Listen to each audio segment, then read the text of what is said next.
en el HRU Regional de Málaga, se especializó en cirugía corneal y superficie ocular, realizó su fellowship en 2019 y 2020 en trasplante de córnea avanzada, queratocono, superficie ocular, cirugía del segmento anterior e investigación en el prestigioso Hospital Clínic de Barcelona.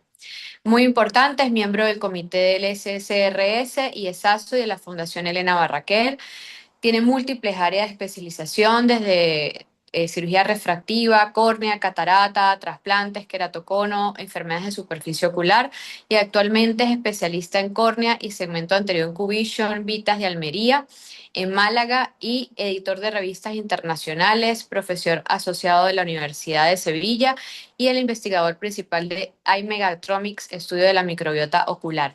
De verdad es un placer tener hoy aquí a Carlos Rocha como invitado y dándonos esta clase magistral sobre biomecánica ocular, de verdad, corneal. De verdad que muchísimas gracias, Carlos, por estar hoy sábado con nosotros.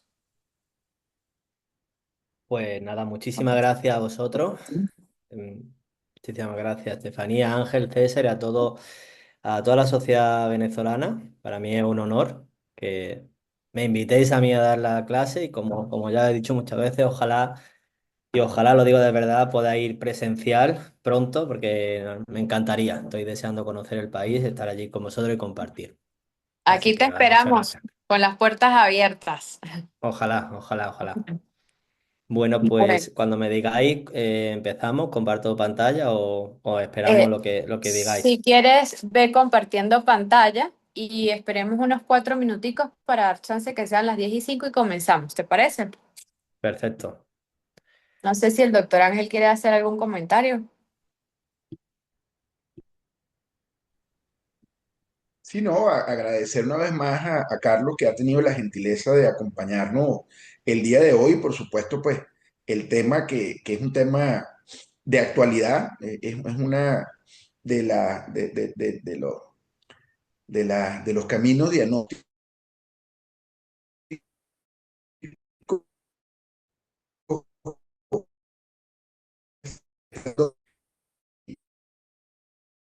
la disertación que nos va a hacer Carlos, pues nos va a dar muchas luces sobre todo este tema de complementar el diagnóstico tomográfico con biomecánica corneal, ¿no? Bueno, ya tenemos 61 personas en sala. Darles de nuevo la bienvenida. Vamos a esperar hasta las 10:05 para que las personas que están ingresando puedan conectarse y podamos dar inicio a esta segunda sesión de formación.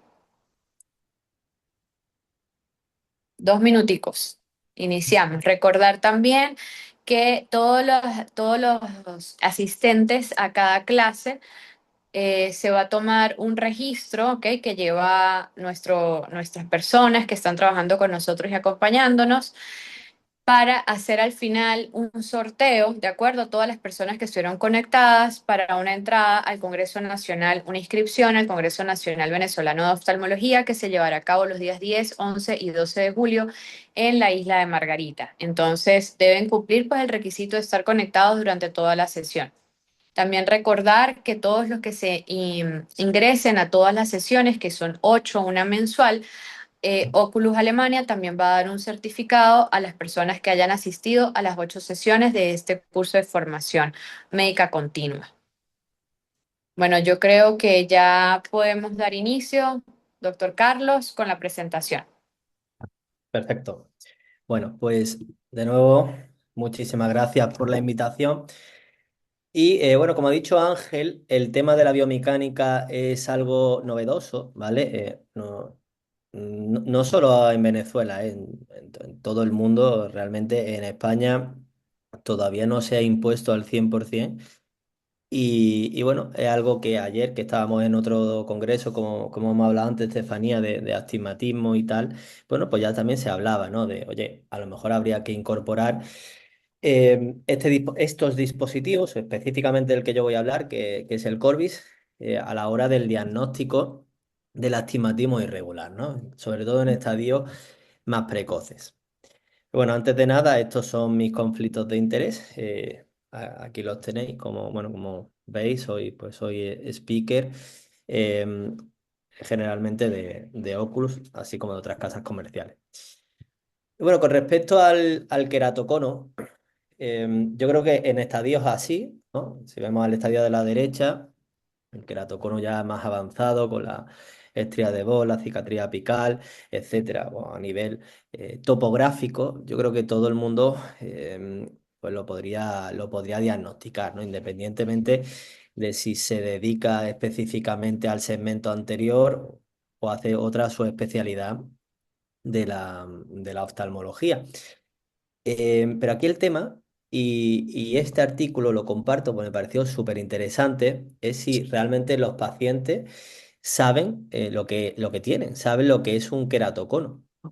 Y esto me llevó a mí a pensar mucho, ¿no? Porque hablamos, bueno, no en esta presentación vamos a hablar de ya cosas súper específicas, intentar diagnosticarlo en estadios muy precoces, pero ¿qué pasa con los pacientes? Y en este artículo, si os fijáis, lo he puesto literal, bueno, lógicamente traducido al español, mira lo que dicen los autores, ¿no? Que los pacientes, ellos encontraron una dramática falta de conocimiento en los pacientes sobre lo que era el queratocono, sobre los signos típicos, sobre los factores de riesgo y el tratamiento. O sea que aparte de, lógicamente, nosotros avanzar en nuestro conocimiento sobre el diagnóstico, pues a lo mejor tendríamos que también pararnos y explicarle un poco más a la población de qué es el queratocono, porque sabemos que ya en los estadios finales pues puede ser algo bastante grave.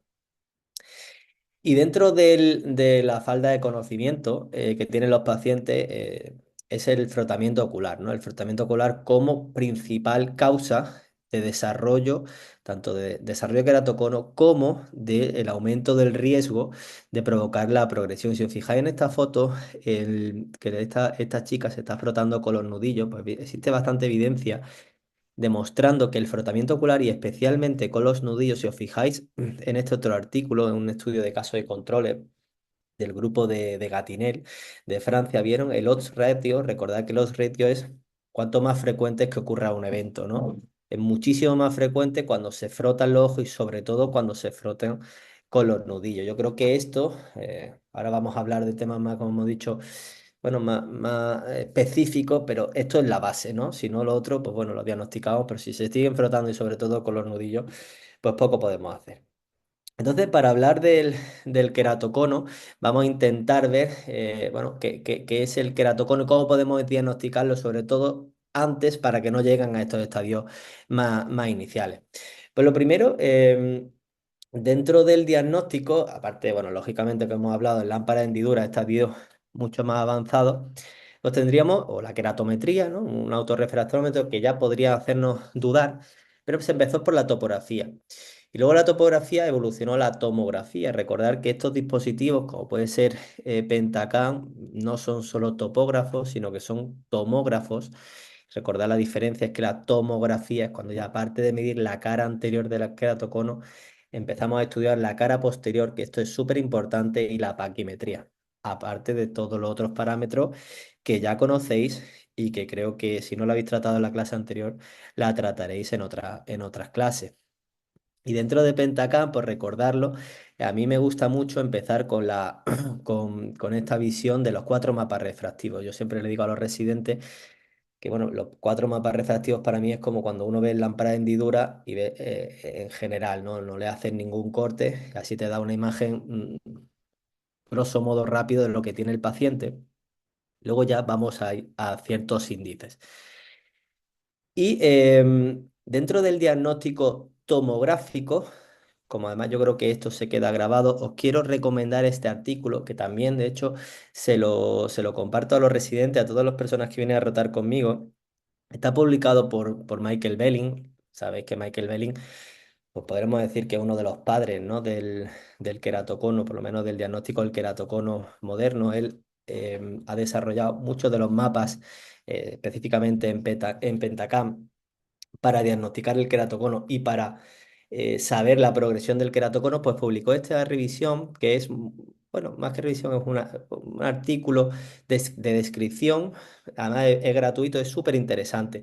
Y aquí no, sobre todo nos hace importancia en los mapas de elevación, ¿vale? Recordar que estos tomógrafos, aparte, como hemos dicho, mirar la cara anterior, mirar la paquimetría, mide las elevaciones. Y es muy importante las elevaciones. Cuando yo empecé a estudiar de topografía y tomografía, Juan Carlos, que creo que va a dar una presentación con vosotros, pues me hablaba de, ¿no?, de la elevación es como si fuesen los mapas terrestres, ¿no? Los mapas terrestres que todos estudiamos en el colegio, que el azul pues, está menos elevado, sería el mar, luego los verdes, las montañas son más rojas. Esto es muy importante para a la hora de diagnosticar las ectasias. Y dentro de los mapas de elevación tenemos que recordar que es muy importante empezar a mirar la cara posterior, porque el queratocono se empieza en la cara posterior, ¿vale? En los mapas de elevación de la cara posterior, más que en el mapa de curvatura. Lógicamente, el mapa de curvatura, que sería, pues si hablábamos de la topografía, cuando ya vemos un queratocono topográfico, pues ya está más avanzado. Pero aquí la idea que queremos intentar diagnosticar este posible queratocono o esta posible estasia en los estadios más iniciales, sobre todo si estamos trabajando o ante pacientes que son candidatos a cirugía refractiva, la cirugía refractiva corneal, ¿vale? Vamos a hacer un procedimiento en la córnea. Entonces, recordad que siempre en una estasia va a empezar en cara posterior, luego se va a cara anterior y luego ya se va a afectar la curvatura. Que además estos mapas de elevaciones de la cara posterior y de la cara anterior, pues esa elevación suele coincidir, ¿vale? Coincide la cara posterior, está en el mismo lugar que la cara anterior y está en el mismo lugar que la paquimetría, que el punto más fino paquimétrico, ¿vale? Entonces, recordar de nuevo, soy bastante pesado, pero es que a mí me gusta mucho decirlo, ¿vale? Las mapas de la cara posterior hasta hace poco, que hablaremos de lo que vamos a hablar luego, pues sería lo más importante, por así decirlo. Y de hecho, si no tenemos la biomecánica y solo disponemos de tomógrafos, pues tendríamos que ver muy bien la cara posterior, las elevaciones de la cara posterior para ver si que además existen una serie de valores que están estandarizados dependiendo de vuestro topógrafo o tomógrafo, ¿vale? En Pentacam están más que estandarizados, existen unos valores que ahí nos van a decir, lógicamente, dependiendo del radio de medida que tengamos, si hay una sospecha de una posible ectasia. Aquí vemos que la cara anterior está totalmente normal, incluso no tiene elevaciones de cara anterior y paquimétricamente está bastante similar, pero ahí vemos cómo en la cara posterior está alterándose. Y esto nos lleva a otros conceptos que de hecho en la literatura muchas veces se confunden, ¿vale? Se confunden, nosotros lo confundimos y yo muchas veces pues también me lío. Esto es una realidad. La definición de lo que es queratocono subclínico o la forma frustre del queratocono o la estasia muy asimétrica, etcétera. Existe pues, bastante controversia, como he dicho, y falta de criterio unificado. Yo os quiero recomendar esta segunda referencia, ¿vale? Del grupo de Perú, del doctor Luis Izquierdo y María Enríquez, donde en 2020 publicaron en JRS una revisión sistemática de lo que era la definición de queratocono subclínico y queratocono frustre. Entonces, según la revisión, tendríamos que el queratocono subclínico sería el paciente que tiene un ojo, que tiene signos topo, o sobre todo tomográficos de queratocono un ojo, ¿vale? O sea, hablaríamos sobre todo tomográficamente, esas elevaciones en cara posterior y lo demás, la cara anterior está normal y en el otro ojo tiene un queratocono, ¿vale? Y el frustre sería en el que tiene un ojo con teóricamente una tomografía normal y todo normal, y en el otro ojo es donde tiene el queratocono. Esto es lo que hayan ellos en esta revisión sistemática en base a todo, recordar, revisión sistemática se basa en una recopilación, un análisis estadístico, cuando ya hacen metaanálisis de todo lo que hay en la literatura sobre este tema. Ya me paro y digo también que echéis un ojo si tenéis tiempo a otra revisión sistemática que han publicado el año pasado el mismo grupo sobre los criterios de progresión, que esto es bastante interesante, lo estuvimos hablando también pues, con Ángel en Faco Elche, sobre qué es progresión. Y esto también se podría debatir porque es bastante interesante. Entonces, si nos fijamos aquí, tenemos un paciente, ¿vale? Con de nuevo un pentacam. Vemos el mapa de curvatura que es normal, pero si os fijáis en el mapa de elevación de cara posterior, pues tiene estas alteraciones. La cara posterior de elevación, aquí podríamos tener un paciente, si en el otro ojo tiene un queratocono franco, pues tendríamos un paciente con estos queratoconos subclínicos, ¿vale?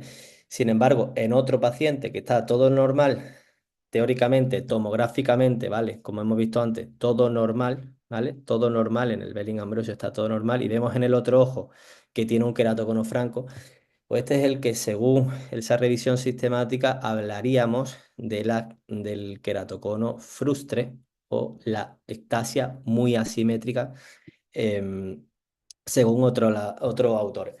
Entonces, bueno, esto es lo que teníamos hasta hace poco y de hecho es lo que tenemos en muchos centros, ¿vale? Nos quedamos ahí en la tomografía. Entonces, la idea es, pues si vosotros pensáis que al 100% estamos seguros solo con esta tecnología, porque, bueno, hay pacientes que, bueno, que si a lo mejor no son nuestros, pero lo hemos visto, que a priori estaba todo normal, le hemos operado y ahora desarrolla una ectasia, ¿no? Pues vamos a hablar aquí de la biomecánica y de la importancia de la biomecánica a nivel de la córnea.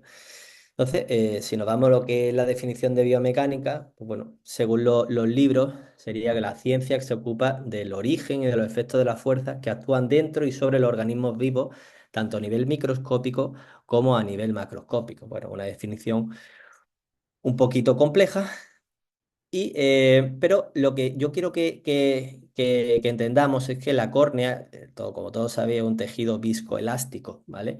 Que se deforma, tiene cuando sufre una carga se deforma y después vuelve a su posición, y esto depende, esta propiedad que es importante, ¿vale? Para que tenga ese movimiento, por así decirlo, pues depende de la rigidez de la córnea, de su biomecánica. Va a haber una fuerza y un tiempo que va a hacer que se desplace hacia una posición y luego vuelva a otro. Y ese tiempo es importante y hay que medirlo. Tenemos otro concepto importante, es el módulo elástico de Young, que es cómo un material, que en este caso puede ser la córnea, cómo se deforma, ¿no? Y se mide con esta gráfica. Cuanto mayor pendiente tenga la gráfica, por así decirlo, cuanto mayor módulo elástico de Young, más difícil será que una carga, como puede ser, por ejemplo, presión del aire que nosotros le ponemos a la córnea, le va a costar más que se deforme. Cuanto más rígida es la córnea, más pendiente tendrá la córnea. Por lo tanto, perdón, tendrá el material. Entonces, por lo tanto, más rígido será un material. Y esto es muy importante porque la córnea, lógicamente, en las ectasias subclínicas van a estar a priori todo normal, pero van a tener alterados estos parámetros de rigidez corneal. Y de hecho, ya hace, si os fijáis, en 2014, ¿vale? Hace ya más de 10 años, Cynthia Robert, que si decíamos que Belling es uno de los padres del queratocono, sobre todo de la tomografía, pues Cynthia Robert sería como la madre, ¿no? De la biomecánica. Tiene muchísima evidencia y este es uno de sus primeros artículos que os recomiendo, está publicado en JCRS, creo que también es de acceso gratuito. Y es muy interesante. Ella habla de que el queratocono, esta ectasia, empieza a nivel local, ¿vale? En una zona de la córnea en la que de repente, ¡pum!, se estasia, está más débil y luego ya provoca esa alteración de la biomecánica a nivel general. De hecho, en el mismo artículo, como hemos dicho, por estos módulos de elasticidad, estos módulos de Young que están alterados, empiezan a redistribuirse el estrés, provocan adelgazamiento, aumenta el strain, que es como las cargas, y se va redistribuyendo el estrés y al final acaba provocando que de algo local se acaba incurvando, un aumento de la curvatura y de manera focal, y luego se generaliza la ectasia. Esto es bastante interesante. ¿Por qué? Porque, bueno, la idea de aquí es que cómo pasa un paciente con una córnea normal hasta que tenga un queratocono. Pues tendríamos el queratocono, que podríamos decir así, no visible, pues con estas alteraciones en estos módulos de elasticidad a nivel muy molecular, por así decirlo. Tendríamos el queratocono visible, que como hemos dicho, pues ya lo sabíamos, ¿no? A nivel tomográfico, como sobre todo hemos dicho estas caras, alteraciones de elevación en la cara posterior. El queratocono topográfico, que es bueno, el que antiguamente, cuando no existían los tomógrafos y empezaron los topógrafos, empezaron a verse, oye, pacientes con supuestamente ambliopías que tienen una alteración corneal. Y luego ya pues el de la lámpara hendidura, que ese a día de hoy, pues bueno, es fácil de diagnosticar, pero también es más raro. Pero aquí la idea es intentar diagnosticar, como Juan Carlos, mi amigo Juan Carlos, pues llamaba como el queratocono biomecánico, ¿no? Pues intentar, porque ya lo otro ya lo sabíamos, pero tenemos que intentar cazarlo lo antes posible, ¿no? En estadios, pues más en la parte de la izquierda de la diapositiva, ¿no? Intentar solo en estadios muy iniciales para no desarrollarle una ectasia. Pues bueno, esto que decía Cynthia Robert del queratocono biomecánico, de esas zonas locales, con otros dispositivos que se están estudiando ahora. De hecho, en el último ESCAR, yo estuve en el comité ahí de Free Papers y se publicaron más artículos respecto al uso de esta microscopía Brillouin, que es como una especie de luz que puede utilizarse para valorar la biomecánica. Si os fijáis, el grupo de Scarcelli ya vio cómo, si os fijáis en la gráfica, el queratocono, esto que decía Cynthia Robert, que solo en la zona del cono es donde se altera esta biomecánica. Si os fijáis en la gráfica, cuando la luz está más para arriba, digamos, sería más normal, ¿vale? Más normal, menos o más rígido, menos ectásico.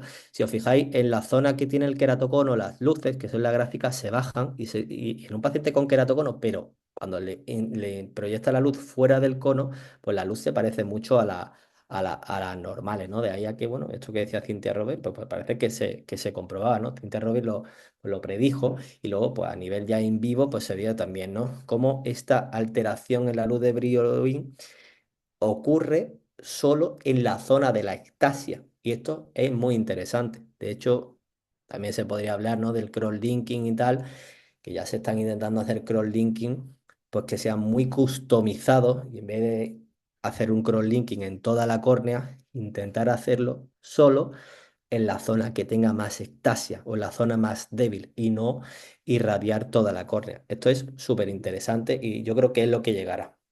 Entonces, a día de hoy, si ya nos centramos en el estudio de la biomecánica corneal, pues tendríamos maneras de estudiarla in vitro, ¿vale? Pues como hemos dicho, a nivel con microscopía y con una serie de dispositivos, con inflado, con estiramiento, y a nivel de in vivo. A nivel de in vivo serían con estos dispositivos de los que vamos a hablar, con estos que proyectan un chorro de aire. Pues bien, dentro de los estudios in vivo tendríamos el ORA, que fue el primer dispositivo que se utilizó.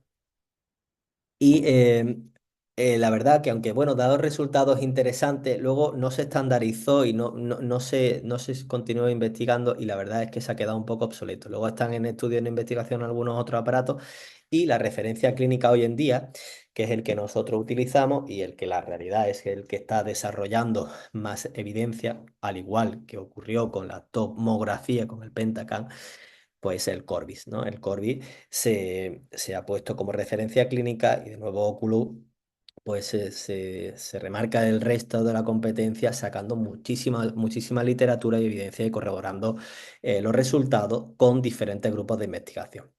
Pues bien, hablando un poquito de qué es el Corbis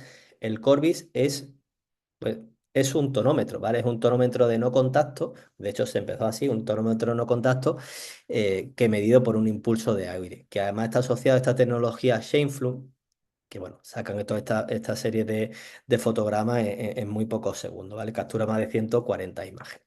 Entonces, lo que hace es tomar la presión intraocular. Una presión intraocular que va a ser mejor que la que tomamos nosotros con otros tonómetros de aire, que creo que vaya a hablar, tendré otra clase de glaucoma puro.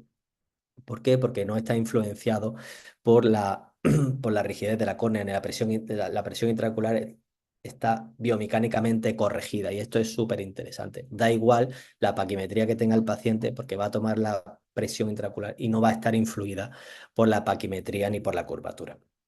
De hecho, los factores que influyen en la deformación de una córnea, pues depende de la presión intraocular, del espesor de la córnea, de las propiedades biomecánicas de la córnea y de la curvatura. Y Corby va a tomar la presión intraocular biomecánicamente corregida, ¿vale? No va a tener en cuenta, o sea, tiene en cuenta, pero lo corrige este espesor corneal y esta curvatura de la córnea. Esto es muy importante.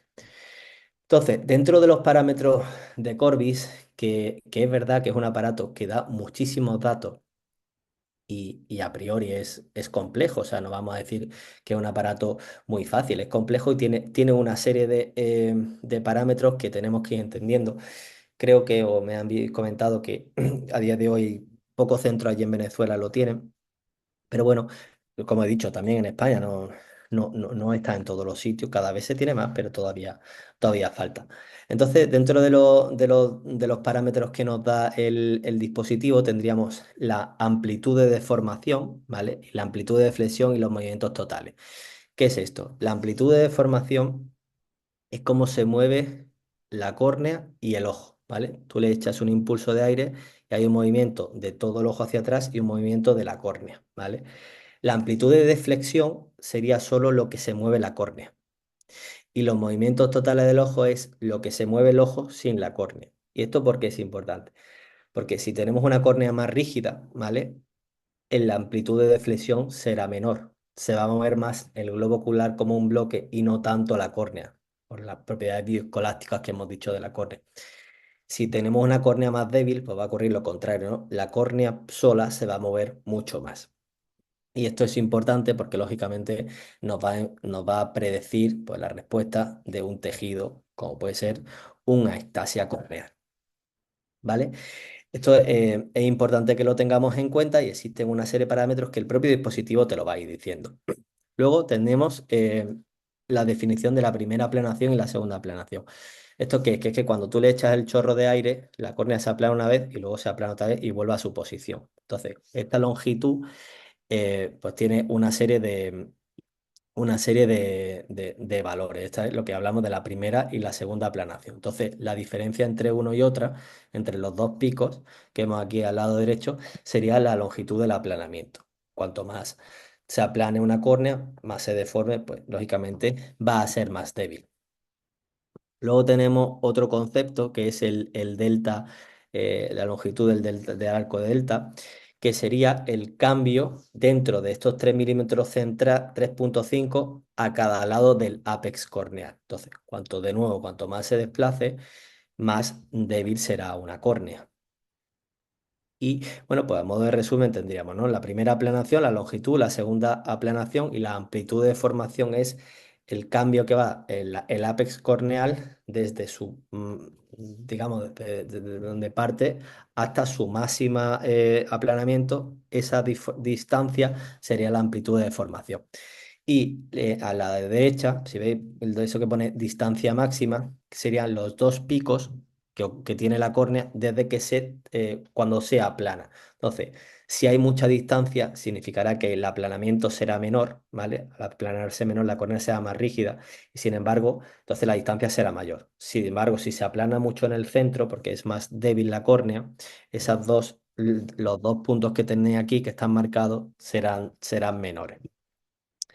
Bueno, otros parámetros importantes sería el DTA radio, que sería similar a lo que hemos hablado antes, pero a 2 milímetros con respecto al ápex. De nuevo, el ápex se va a desplazar mucho más si la córnea es muy débil. El radio de curvatura inverso, otro de los parámetros, sería todo este área, aquí hay unos puntitos rojos, ¿vale? Que así, estos puntitos rojos que veis aquí, como se ve poquito, sería como la idea de cómo sería la córnea normal. Cuando le echas el chorro de aire, cómo se desplaza, esa es la concavidad inversa, y ese área sería el área de que cuando se ha deformado. Lógicamente, a mayor deformación, pues, implicará mayor debilidad de la córnea. Y luego tendríamos el ART ratio, que es el Ambrosio Relational Thickness horizontal, que es muy parecido a lo que tenemos en el Pentacam, en la tomografía, ¿vale? Esta progresión paquimétrica desde el centro hasta la periferia, pues es importante. Podemos tener una córnea normal, pero delgada, y este ART va a ser uniforme. Sin embargo, en un queratocono no va a ser uniforme. Si os fijáis aquí en el centro, parece que está mucho más delgado que si nos vamos a la periferia. Esa sería la diferencia. Esto es bastante similar a lo que teníamos en Pentacam, pero aquí solo lo miden a nivel horizontal. Y bueno, los parámetros de Cynthia Roberts, esta que hemos dicho que sería una de las madres, ¿no? de la biomecánica. Existen estos parámetros, que sobre todo el SPA1 y luego hay otro que es el SSI, que son parámetros de rigidez. Pues, lógicamente, a mayor parámetros, o sea, a mayor valores, más rígida va a ser una córnea y viceversa. Pues bien, yo creo que este cuadro es bastante importante y lo podéis lo podéis guardar y tenerlo en cuenta, porque es verdad que hay muchos parámetros, como hemos dicho, pero una córnea más blanda, ¿vale? Más débil, por así decirla, pues va a tener aumentados los parámetros, esto que veis a la izquierda, el DTA ratio y el radio integrado, y sin embargo el ART, el que hemos dicho del Ambrosio Relation Thickness, y el SPA1 y también el SSI serán más débiles. Al revés, va a ocurrir una córnea más rígida. Los parámetros de la izquierda van a ser más débiles, o sea, más bajos, perdonadme, y los parámetros de la derecha van a ser más altos.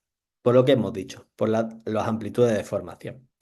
Bueno, otro mapa que os vaya a encontrar en Corbis, hemos dicho, pues bueno, esto es que hemos dicho que tiene muchísimos datos. Es este el reporte de Vinci Guerra Ricardo, que bueno, pues es uno de los, junto con su padre, uno de los que han actualizado, o más que actualizado, desarrollado el Corbis. Y tiene este mapa con aquí en la izquierda lo que hemos hablado, ¿no? Todos estos parámetros que hemos hablado, la amplitud de deformación versus al tiempo, versus a la presión intraocular. Si os fijáis aquí en agrandado, aquí hay una curva, ¿vale? Con unas desviaciones estándar. La idea es que siempre todo esto esté pues dentro de estas dos desviaciones estándar. Si tenemos así, en base a cómo se deforma respecto al tiempo o respecto a la presión intraocular, siempre que estén dentro de esos dos parámetros, pues vamos a estar dentro de una córnea a priori normal. Si nos vamos a la derecha, tendríamos pues otro, ¿no? El DTA ratio versus el tiempo y versus la presión. Y de nuevo están con una serie de desviaciones estándar. Como he dicho, y no sé cuántas veces le he dicho ya por quinta vez, hay muchísimos parámetros. Esto tiene para investigar muchísimo, está desarrollándose. Y bueno, cualquier patología que se ocurra, pero podría investigar cómo es la relación entre una cosa u otra, etcétera. Y lo que bueno, pero a donde voy es que aunque haya muchos datos, al final el aparato te va dando de manera intuitiva, pues cero sería normal, cómo se van con respecto a las desviaciones estándar, como veis aquí abajo. Y ya por último tendríamos el CBI, que este es uno de los parámetros que yo quiero que tengáis en cuenta ahora, sobre todo para empezar, porque a pesar de que hemos hablado de muchos parámetros, sí que quiero que conozcáis el CBI. El CBI, que es el índice de biomecánica corneal puro, que es uno de los que describió Ricardo Vinci Guerra. Bien, el mapa, perdón, el Corbis nos va a dar también otro mapa que va a darnos tanto el CBI como el TBI, y luego nos va a dar mapas más tomográficos, porque recordar que esto está asociado también al Pentacam y habla también de parámetros puramente tomográficos. Yo creo que ya conocéis todo y no tiene sentido que hablemos aquí del BAT o del PRCI, que bueno, sabéis que al final es un árbol diagnóstico para el diagnóstico, con muchos parámetros para el diagnóstico del queratocono. Yo quiero hablaros sobre todo en esta presentación de los dos que tenemos a la izquierda, del CBI, que es el índice puramente corneal, perdón, puramente biomecánico, y el TBI, que combina la biomecánica con la tomografía.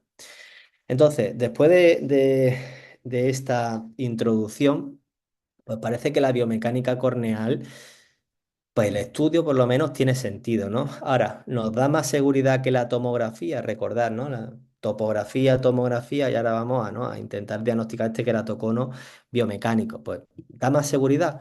Pues vamos a ver, vamos a hacer un repaso de los artículos que más importantes han sido con respecto a esta evolución de la biomecánica corneal.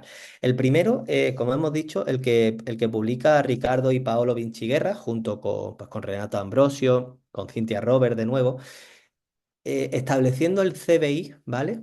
Como nuevo índice para diagnosticar queratocono, ¿vale? Aquí no estamos hablando de queratocono subclínico, estamos hablando de que si antes sabíamos que podíamos diagnosticar el queratocono con topografía o con lámpara de hendidura, etcétera, pues ya con estos puntos de corte, ¿vale? El 0,5 tiene una sensibilidad y una especificidad muy alta para diagnosticar queratocono. Si os fijáis, de hecho, el área bajo la curva, recordad la importancia de las curvas ROC, cuanto esté una curva ROC más pegada a la izquierda, ¿vale? Significará que es más potente, porque tanto la sensibilidad como la especificidad será muy alta. Entonces, si os fijáis, un área bajo la curva de 0,99 es casi de 1, tiene una superpotencia para diagnosticar queratocono.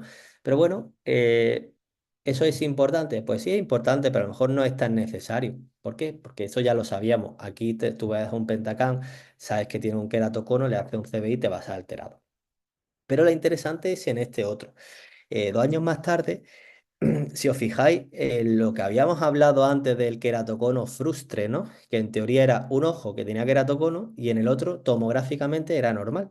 Pues bien, aquí, si os fijáis, el CBI estaba alterado también. En esta serie de casos ya nos viene a hablar de que a lo mejor el CBI pues también era importante para diagnosticar estos queratoconos subclínicos y sobre todo queratoconos frustres, ¿vale? De ahí a quien dice pues que el queratocono unilateral pues no existe, ¿no?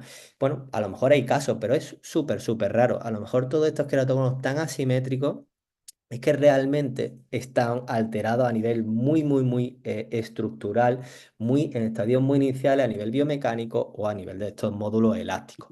De ahí la importancia de la biomecánica.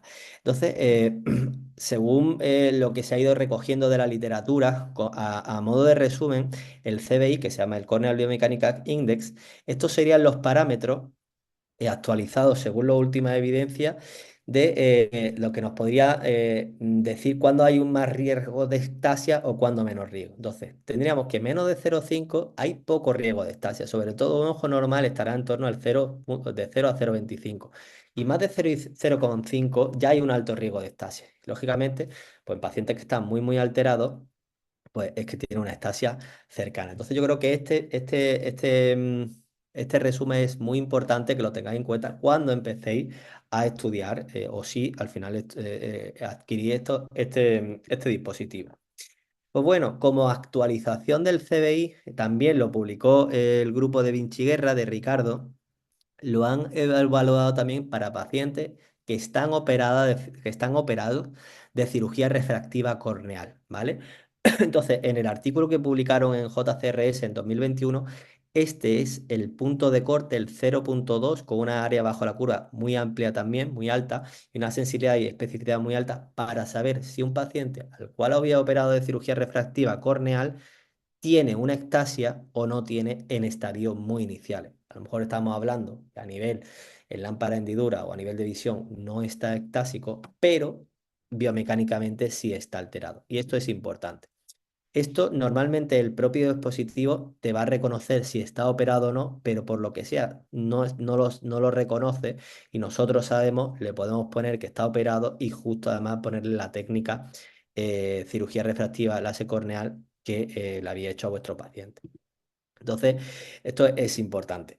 ¿Por qué? Porque si os fijáis, nos puede dar lugar a pacientes pues, que tengan una ectasia o a saber que estamos totalmente ante un paciente pues, que está sano, le hemos hecho una cirugía refractiva láser corneal y si os fijáis aquí en 0,07, pues no tiene ningún riesgo de ectasia.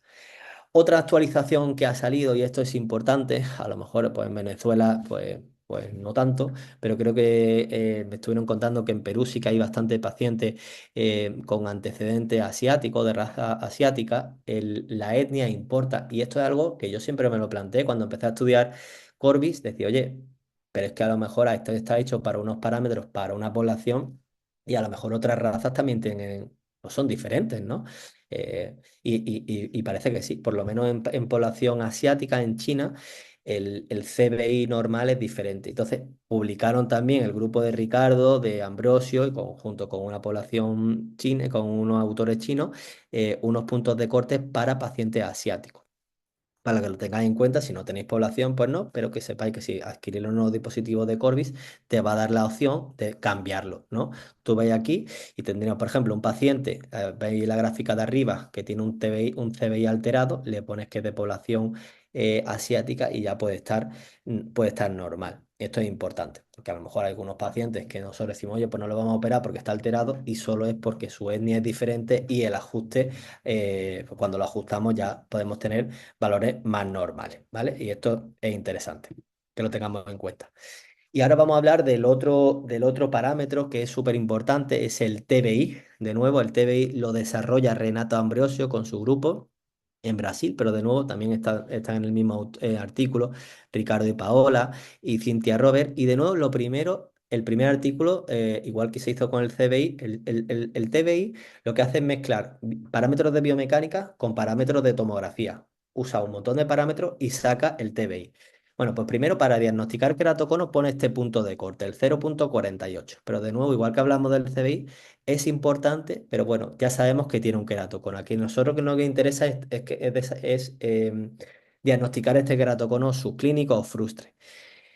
Y aquí el grupo de Ambrosio ellos hablan mucho y por eso la controversia, ¿no? Y la importancia de la estandarización, de cuando hablemos de cosas que siempre esté estandarizadas, porque ellos hablan como estasia muy asimétrica y aquí no sabemos si es queratocono subclínico, queratocono frustre, etcétera. Esto es lo que ellos hablan, un ojo con una topografía normal en el ojo adelfo, en fin. Pero nos viene a sacar este valor, ¿no? Tenerlo en cuenta. El TBI 1 sería el 0,29, tiene una alta sensibilidad y especificidad.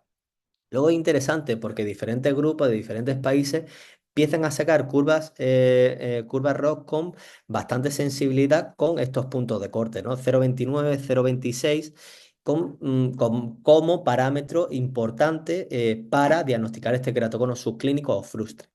Y de hecho, uno de los primeros reportes de ectasia post-smile, que decía el smile, pues no va de ectasia. Bueno, pues sí que lógicamente pues, puede dar ectasia.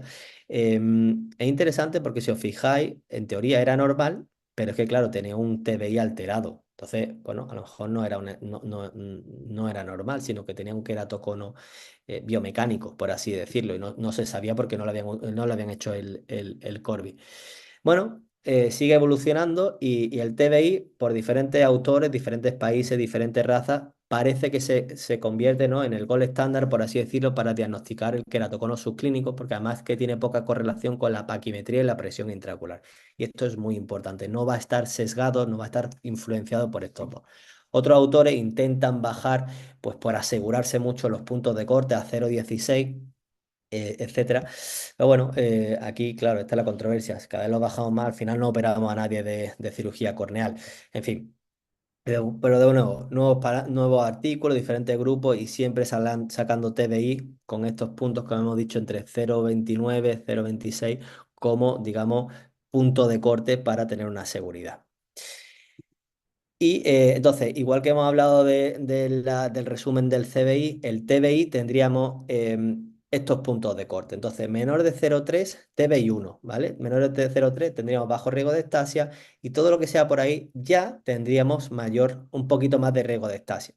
Y de hecho, Renato Ambrosio pues sugiere este esquema que es su opinión personal, pero lógicamente pues no la creemos, ¿no? Porque este es otro de los padres, ¿no?, de la biomecánica y bueno, de todo el queratocono. Entonces él no habla. Y es lo que hablábamos, ¿no? Oye, pues según lo que él dice, según lo que hay en la literatura, teniendo un TBI menor de 0,3, pues podríamos estar a priori seguros con cualquiera de la técnica. Si ya tenemos un riesgo un poquito más alto de estasia, pues a lo mejor nos iríamos a técnicas más superficiales o irnos ya a ICL. Y lógicamente cuando ya tiene una alteración tan grande, pues bueno, ya ahí cada uno que haga lo que vea, si tiene que operarlo o no lo tiene que operar o hacer un seguimiento por lo menos hasta que esté estable.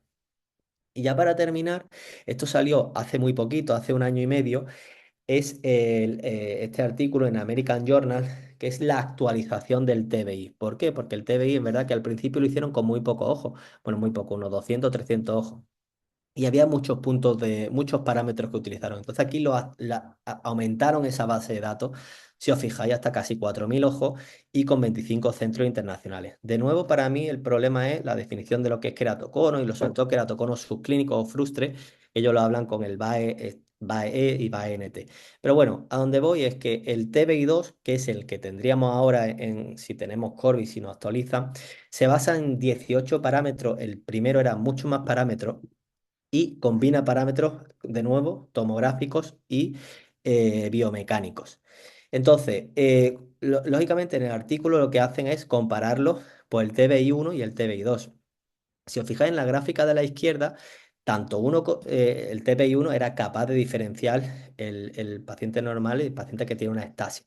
Pero si os fijáis en la gráfica de caja, hay bastante dispersión. Lo que nos viene a decir el TB2 es que lo ajusta mucho más. Ya hay un ajuste mucho mayor versus al TB1. O sea que podría ser más cuando sabemos que nos da un punto de resultado positivo a queratocono, va a tener queratocono el otro.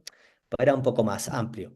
Pero la idea que os quedáis, ¿no? El que no tenga, el que ha utilizado con la versión antigua, pues no pasa nada. Realmente existe una gran correlación, ¿vale? Con una correlación de Spearman muy alta entre los dos parámetros.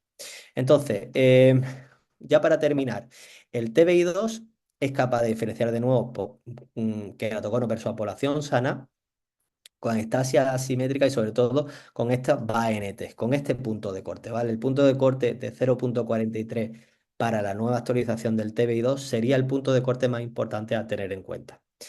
Y de nuevo, pues bueno, si os fijáis en pacientes, cuando se haya esta actualización, aquí hay ejemplos, no son míos, pero me la han compartido, pues paciente tiene un priori un ojo normal, pero sale un TBI alterado, pero es que cuando ya se le hace la nueva actualización, pues ya no sale alterado. Entonces, a lo mejor antes éramos más, pues, más restrictivos. O otros casos de 0,32 que se convierta a 0,18. Pues bueno, esto es la idea y lo interesante, ¿no? De ir ampliando esta base de datos, a lo mejor dentro de 2 o 3 años, pues en vez de con 3.000, casi 4.000 ojos, hay 15.000 ojos y tendremos más seguridad, tendremos más conocimiento. De nuevo, el TBI también está adaptado para la población asiática, se puede poner y nos va a dar una serie de valores que deberíamos intentar especificarlo para esta población. Yo creo que también es interesante pues, hacerlo para otras poblaciones, no solo para la población asiática y para la población de donde se salió, que está hecho en casi todos los centros de Brasil. Y ya lo último que nos da también Corbis es dentro de la progresión del queratocono y del estadiaje. Recordad que Belling sacó la clasificación ABCD, que luego hizo ABCD progresión para ver si había progresión. Pues bien, ahora está la E también, que sería el queratocono biomecánico, por así decirlo. Entonces, podemos también verlo, diagnosticarlo, o sea, se le añade la E al diagnóstico clasificatorio, pero también a nivel de progresión. Es verdad que nos faltan todavía artículos para corroborarlo, pero ha salido solo este. Que si os fijáis en la E, pues hay un de de progresión. Este es un artículo de revisión, pero este grupo aquí en Alemania, que tiene un centro específico de queratocono, pues lo están evaluando y ya sacaron pues este primer reporte. Y bueno, parece que es interesante y a lo mejor tiene sentido que lo empecemos a aplicar y seguramente se desarrolle un poco más.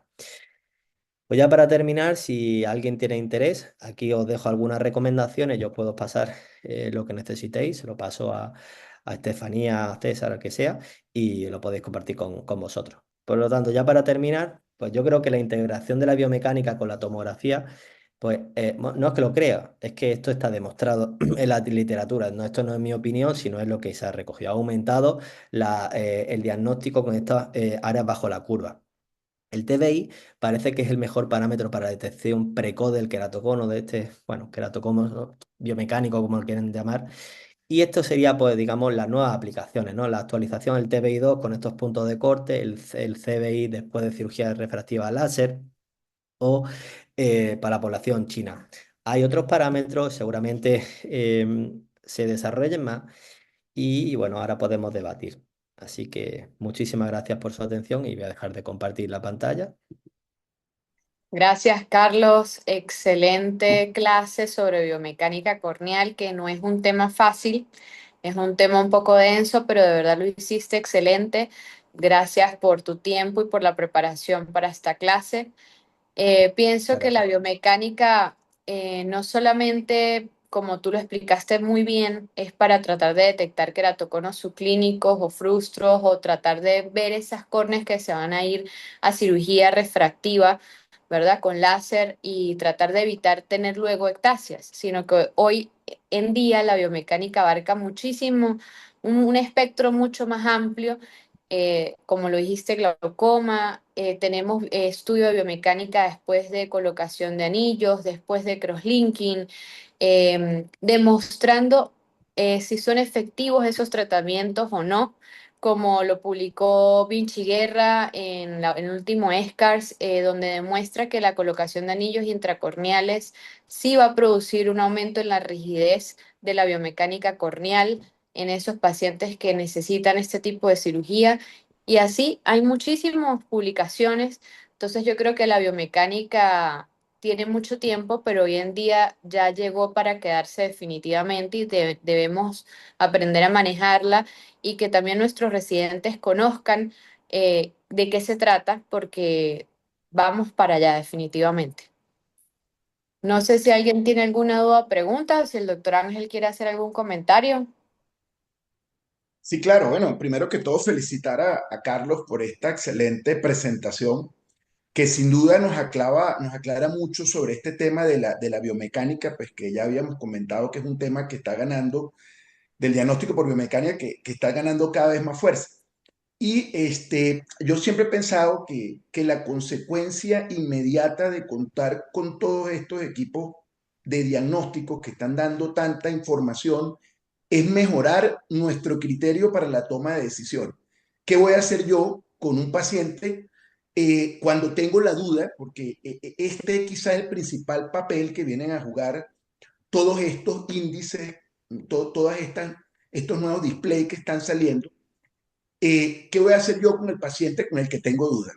Carlos decía de manera muy acertada al inicio que si yo tengo un queratocono establecido, mira, ni siquiera me hace falta una topografía. Yo mirando los anillos de reflexión que te da cualquier autoqueratómetro, tú vas a saber que el paciente tiene estasia. El tema importante acá es qué criterio voy a tomar en consideración cuando yo tengo una duda.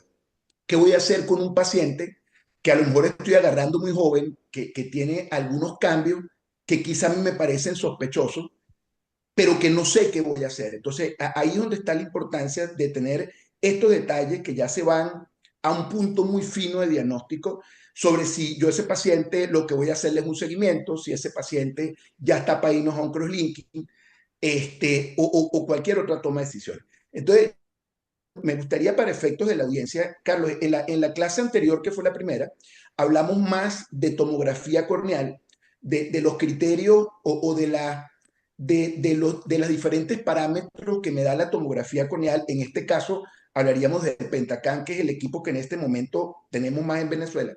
Y hoy estamos hablando ya de criterios por biomecánica, ¿sí? Por cambio, en la clase anterior eran criterios basados en forma y espesor básicamente, que es lo que nos da el tomógrafo. Ahorita estamos agregando los criterios que nos da la rigidez de la córnea. Entonces, te voy a poner dos escenarios, Carlos, para efecto de la audiencia. El escenario en que solamente tenemos tomografía y el escenario en que tenemos ambas posibilidades diagnósticas. Tenemos tomografía y tenemos biomecánica. Si tú tuvieras solo tomografía, actualmente, ¿cuáles serían tus preferencias de índice de diagnóstico para un caso en que tengas dudas? Y si tienes ambas cosas, si tienes el tomógrafo y tienes el diagnóstico por biomecánica, en este caso el Corby, ¿cómo sería el orden de esa preferencia? ¿Qué es lo primero que tú mirarías para tomar en consideración si estamos ante la presencia de un astigmatismo irregular que está incipiente o que es un queratocono subclínico, si tenemos en este caso que hacer algo, que ir un poco más allá, es decir, comenzar a este paciente a pensar en ir ya a un tratamiento específico. Pues mira, muy interesante, Ángel, muy interesante. Antes de contestar a esto, voy a decir una cosa, porque para mí hay un artículo también en JCRS hablando de, bueno, de cirugía refractiva, de tal, una actualización, y ellos nos dicen que lo importante es no operar un falso negativo, ¿no? ¿Vale? Ujú. O sea, no operas un falso positivo, bueno, pues no operas un paciente, perdón, operar un falso negativo, ¿no? O sea, tú operas un falso negativo que en teoría está normal, pero realmente está enfermo, ¿no? Y ese es el problema, ¿no? Porque al final le desarrolla una estasia. Entonces, esta es la clave. Intentar, y ahí de que se vaya a más, ¿no? Se empezó con la topografía, también lo hablamos, ¿no? En Faco Elche. Antes se hacían cirugías refractivas de 20 o 30, bueno, 30 no, pero 20 dioptrías, pues sí, se hacía láser. Yo eso no lo he vivido. Mi padre, que es oftalmólogo, me lo contaba. Decía, no había ni paquimetría, ¿sabes? Y unos te quedan bien, otros no. Y ya uno, si a mí me lo dicen ahora, digo, pero esto cómo, cómo se hacía, pues porque no se sabía, ¿no? Luego ya empezó con las topografías, luego las paquimetrías. Y luego, ahora, en teoría está todo normal, pero seguía habiendo estasia. De allá vamos a intentar tener esa seguridad. Pero es verdad que no todos los centros lo tienen. Entonces, ¿lo vas a hacer mal? Pues no. Para mí, a nivel tomográfico, es fundamental. Yo soy súper fan del Pentacam porque lo tengo y lo hago, como hago también mucha córnea en el sistema público, le hago Pentacam casi a todos los pacientes y me da muchísima información, pues, si lo tengo que operar o no, de si es irregularidad o opacidades, etcétera. Entonces, la tomografía es clave. Y para operar, para operar o no operar, yo me voy a la cara posterior. Elevaciones en cara posterior, para mí eso es, para mí, y no porque lo diga yo, sino porque esto es que está descrito, ¿no? Hasta hace poco, la elevación en cara posterior da una sensibilidad muy alta a la hora de diagnosticar un queratocono muy incipiente. El BAT, este famoso que da Pentacam, es que es súper fácil, pues te va a la pentañita y ya está alterado. Luego existen pues, parámetros de asimetría. Yo lo que hago después, en base de eso, que para mí la clave es la forma de la córnea, ¿vale? Luego, si está todo normal, ya le hago el PTA de Santiago Marconi, ¿vale? Que además es el único artículo, así por así decirlo, que estudió en base a las estasias por láser, pues cuáles eran los que tenían, ¿no? Un tejido ablacionado más alto. Que eso también es para debate, porque ya se está actualizando con el PVA. Pero bueno, la forma de la córnea es fundamental. Y dentro de la forma de la córnea yo me fijo mucho en las elevaciones de cara posterior. También es verdad que asimetrías pues me dan mi respeto, bastante respeto, ¿vale?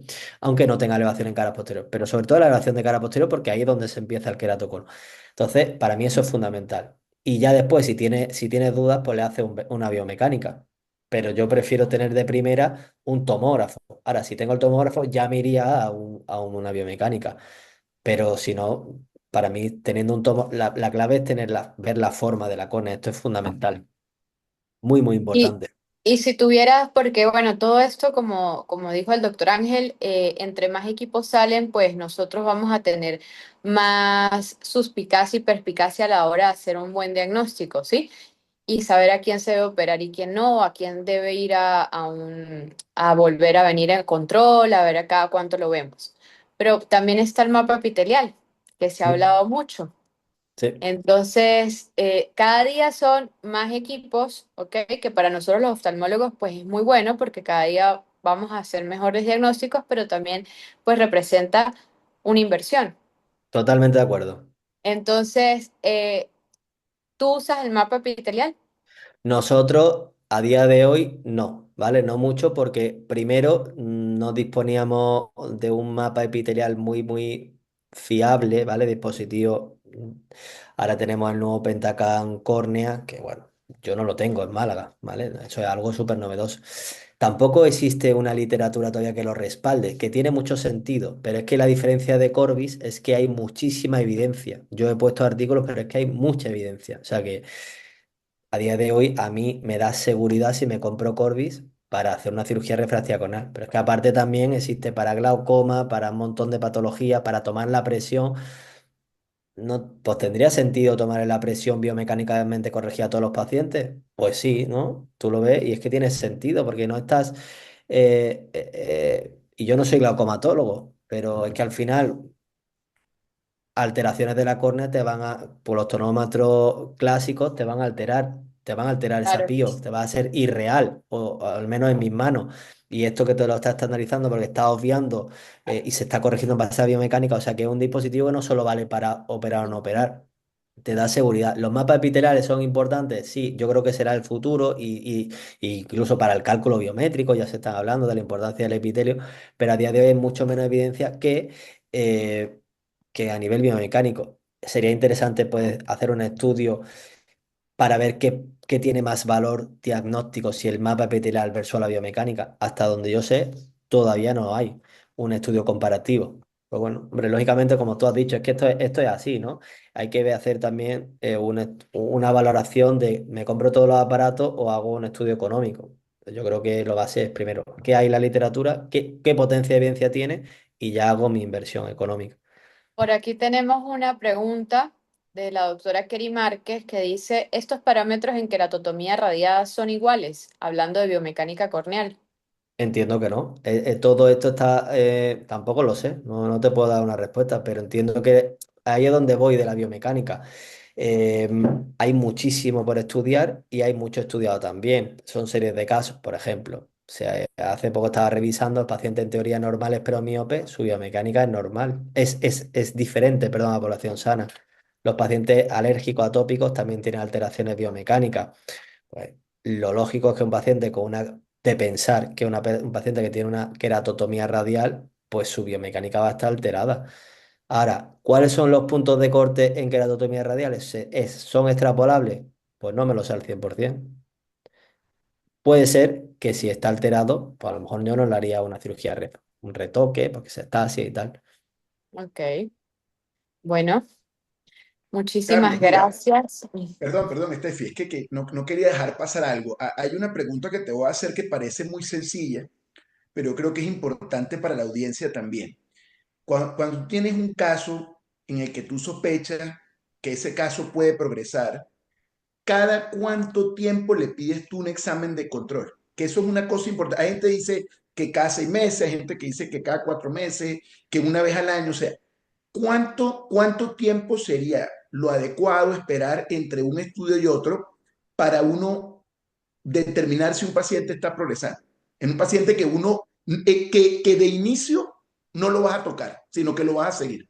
Mira, súper importante pregunta y súper buena. De nuevo, yo te puedo decir lo que yo hago y mi opinión, ¿vale?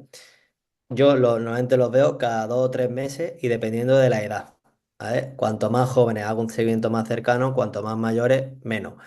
Esto es lo que yo hago. ¿Por qué? Pues bueno, pues por lo que he ido leyendo. Pero es una excelente pregunta porque cuando hablamos también, que lo que comentábamos en Faco Elche de qué es progresión, ¿no? Y la otra revisión, es que todavía no hay un acuerdo para ver qué es progresión ni cuánto tiempo tendríamos que hacer seguimiento. Entonces, es que claro, es que no, yo te digo lo que yo hago y lo que considero. Igual que se decía antes, a los niños hay que hacerle crosslinking nada más diagnosticarlo. Eso está en base a un estudio retrospectivo. El único ensayo clínico que hay en niños de crosslinking es el Keralink, que demostró que no hay que hacerle a todo el mundo crosslinking, sino a los que progresan.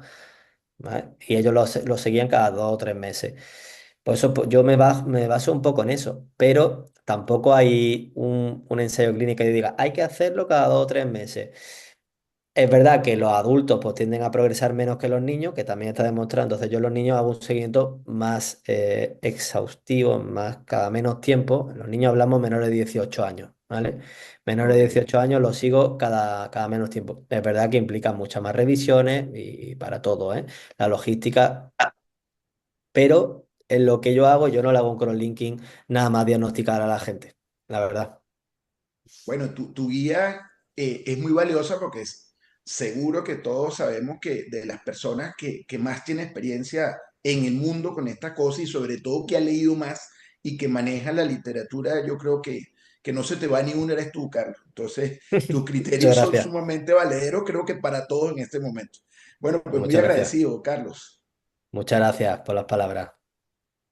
Gracias, Carlos, de verdad por tu tiempo y por tu dedicación y la explicación de este tema tan bonito que, bueno, a los que nos apasiona córnea, nos gusta. De Pues verdad, muchas gracias. muchísimas gracias. Gracias a CM Venezuela por ayudarnos a seguir con la formación médica continua en Venezuela.